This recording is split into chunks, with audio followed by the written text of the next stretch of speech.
Ce sommet de la CEDEAO réunit les dirigeants ouest-africains qui échangent principalement sur la situation au Mali et en Guinée-Bissau, deux pays en transition.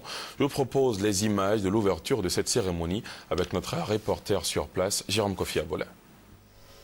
C'est le président de la République de Côte d'Ivoire, Alassane Ouattara, qui, en tant que président en exercice de la CEDEAO, a ouvert les travaux de la 43e session ordinaire.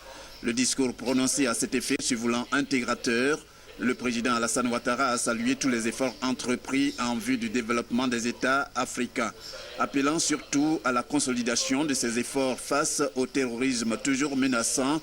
Il a souhaité la mise en place d'une politique de défense, d'adaptation, avec le soutien de la communauté internationale. Nous devons accélérer en notre sein la mise en place d'une politique et d'une capacité de défense adaptée aux menaces du moment et enrichie de notre expérience au Mali. C'est dans cet esprit de solidarité que je souhaite que la conférence de Paris sur la sécurité prévue en décembre prochain contribue au renforcement des capacités africaines et à l'émergence de réels partenariats entre l'Afrique et l'Europe en matière de défense.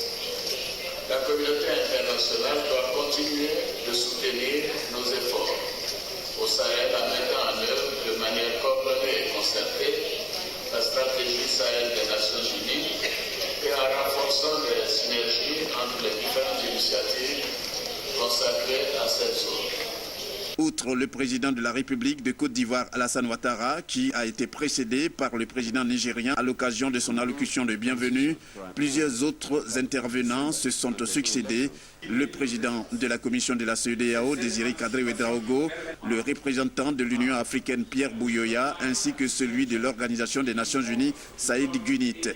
Tous, ils se sont félicités de ce qu'il convient d'appeler l'architecture collective de paix et de sécurité en cours. Cela en mentionnant tout ce qui est mené pour conduire à bon port les élections prévues au Mali, en Guinée-Bissau et au Togo, pour ne citer que ces pays-là.